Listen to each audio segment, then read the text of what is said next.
name is Michelle Amoré. If you're new here, hi, hello, welcome.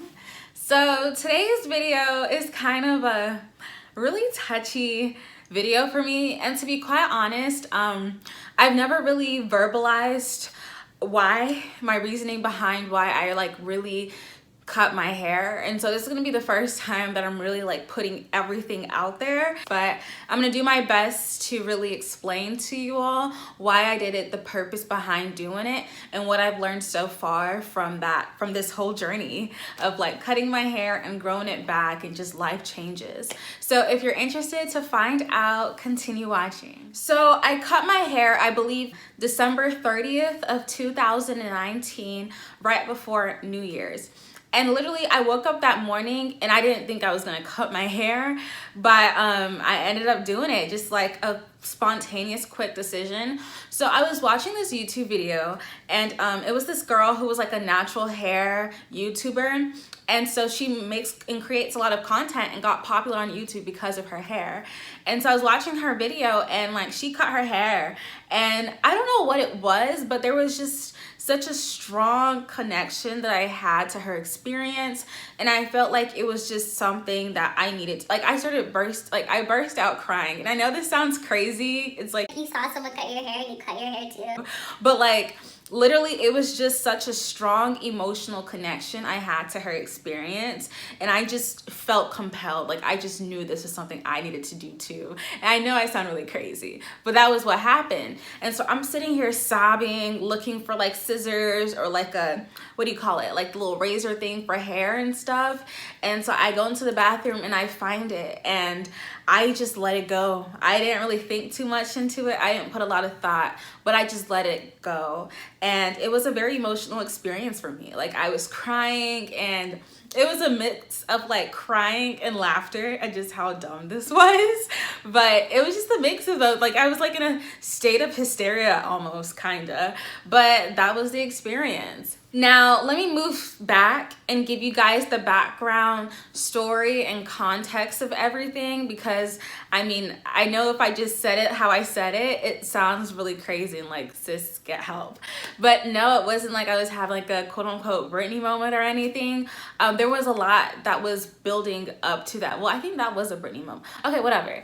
But there was a lot that built up to that. And so 2019 was pretty tough for me, and I do plan on getting more into detail about just dating experience and stuff on my channel, because I think it's an area that a lot of women struggle with, and I feel like it can really take a toll on you. Who you choose to spend your time and your energy with can really take a big toll on you. If you're with the right man, that man can bring you to new heights and help excel you to the next level. And you're with the wrong man, that man will physically wear on you and pull you down and limit you. So I think that aspect of dating isn't discussed enough, and it's not given that much importance. Dating isn't just who you go on food runs with or chill at and stuff.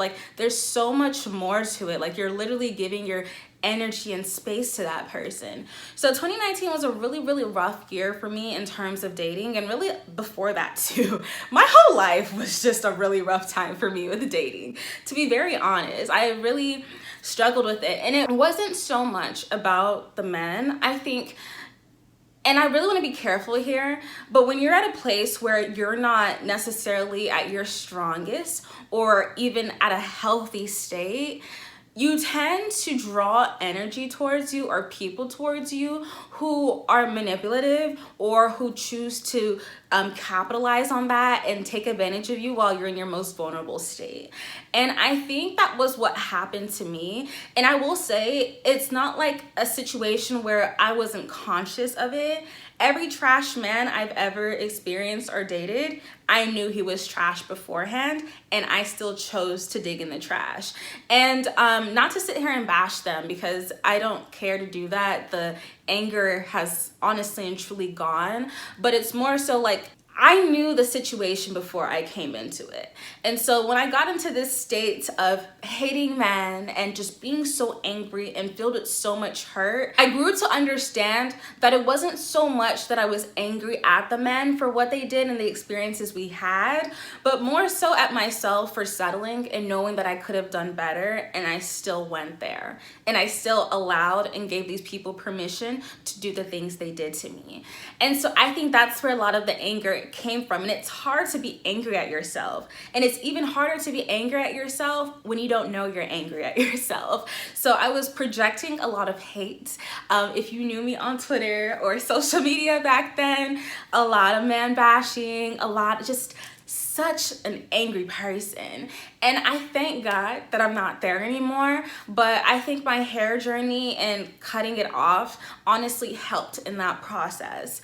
So around December, where I cut my hair, I had a really traumatic experience with a guy I met on Tinder. I would do a story time on this, but it's like, there's so many details that are important to include in the story time, but I'm not trying to put myself out there like that, so I'd rather just not. But let me just say that it was such, like, God bless him, but this man was, whoo, child, that was just not the season for either of us to cross paths. It was bad. It was really, really bad. So he had a whole girlfriend, and girl, I can't even really go into this, but it was just so bad. And this man, I remember he had me, he invited me, or he asked me to come to his company's Christmas party, you know, as a guest. So like his company's CEO and like executives and coworkers and stuff were there. But so I went, and literally 2 or 3 days after that event, he was like, we can't talk no more. Actually, he tried to ghost me, and I don't let that happen. I was blowing up that phone. I'm not gonna lie to you. That was me. And he was like, so we can't see each other no more. And I'm like, what's happening? What's going on? He's like, I have a girlfriend. Anyway, I'm an FBI detective on the low. So I found her in literally 2 seconds, and I sent her a picture of us together at the company dinner. I'm like, is this your man? She was like, is he yours? Anyway, I went ahead and gave her the rundown on everything that had happened and everything. And it wasn't so much that he had a girlfriend, but how he chose to like let me off. It was just so disrespectful, and it made me feel so low. Like, I've never had a man make me feel so dispensable like that. And it was just a weird feeling, because it's like, first of all, coming into this situation, I'm settling to even like be in contact with you or give you access to me in that way. And so then for you to, you know, do a reverse Uno trick on me and have me feeling like I'm the one who was down here, it just blew my mind, and it like hurt my confidence so much. I was truly at one of my lowest points. And I thank God for just deliverance from that anger. And I thank God for the experience, man. I thank God for every man that has ever made me feel less than, ever told me that I wasn't first choice, or made me feel like, you know, made me feel I was second fiddle, made me feel like I wasn't deserving of certain things, because it would never give me the opportunity to really appreciate what I have now. And it sucks, but I know myself, I'm pretty stubborn, and I feel like everything that happens in your life happens for a reason. And so I feel like the negative experiences I've had have really given me the taste for a man that brings me peace, stability, a man that makes me feel safe, that encourages me, that loves me truly for who I am, not even necessarily because of how I look or what I can offer or just physical attributes, but literally desires to get to know me, wants to continuously learn me and invest in that. And so I thank God for every experience. But so yeah, that's what happened around December time with old dude, Tinder dude. And at that point, I was just so angry. I was just like, I had reached my tipping point. And so when I saw the girl letting go of her hair and stuff, for me, it was more so about, I just needed to feel something. I just was like, I was holding in so much. I was carrying so much pain, so much hurt. I needed to do something to just feel like I was moving in the direction towards letting it go. And my hair was it. And now thinking back to hair, I want to talk about the significance of hair, and especially the significance of hair to me as like a Black woman. I think for a lot of women, like, our hair is our pride and joy. Like, I'm not stepping out the house if my hair is looking crazy. Like, we just feel so attached. Like, our face can be as basic as whatever, but as long as our hair is did, we feel good. And so for me, it was like, I knew I had that kind of attachment to my hair. And it wasn't even so much as my hair as it was to looks and beauty, and how beauty causes you to navigate the world, and just how it causes you to interact with people. And so for me, letting go of that attachment to external perception of like how I look and who I am and beauty standards and stuff, that's really what it all came down to. And it's really hard to verbalize, but if you can kind of follow my logic, that was just the idea that I was so desperate to just let go of. And for me, it was just a very powerful feat to accomplish, because once you let go of other people's or external validation and external perceptions of who you are, literally nobody can tell you anything.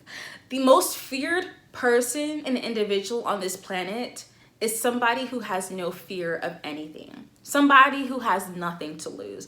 That's why you should never beef with somebody who has nothing to lose. These people that aren't doing anything and everything, like, let them be, because they can take things to the max. They're the most feared people because they will do anything because they have nothing to fear. And what's that song? I think it's by Jay-Z in Nice off of the Carter's album. He was like, what would you do if you had nothing to lose, or whatever. Like, it's that level of fearlessness that going bald unlocked for me, because especially as a woman into pageantry, as a woman who, you know, I feel like I'm an attractive woman. And so just navigating the world in that way, and just choosing to say, I'm letting go of your notions of what beauty is, of what attraction is, of what it means to be an attractive woman. And I'm putting up the middle fingers to that and saying, but that I have nothing to do with it. I'm not giving that control. I'm not giving that power over me.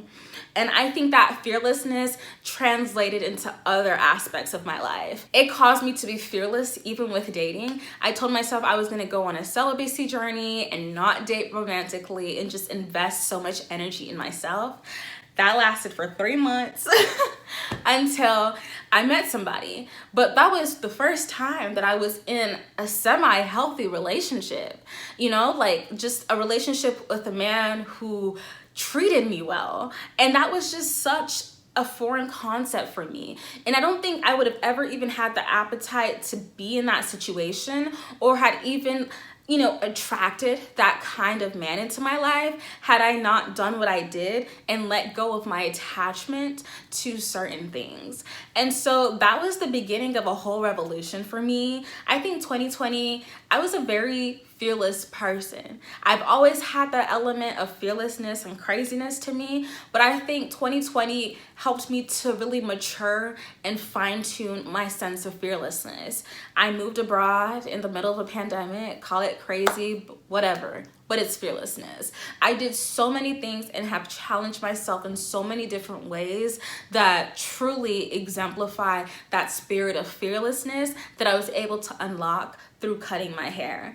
Because even when I had my hair literally like skin bald, I would do things like go to the grocery store or go to the gas station with my hair bald, because although it was uncomfortable, I really wanted to sit in that discomfort. I wanted to really think about why it felt uncomfortable to me, and I wanted that discomfort to become my new sense of comfort. Like, I wanted to transform areas of discomfort in my life into areas of comfort. So not feeling like I needed outside validation, not feeling like I needed other people to approve of how I looked, approve of what I was doing. I felt comfortable enough going against the grain and just doing me.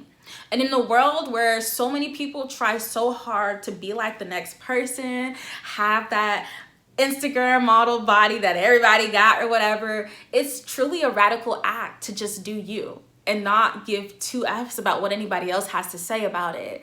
And so that's what cutting my hair really did for me. And I'm just so grateful, and so grateful for the lessons and for everything that has come out of that.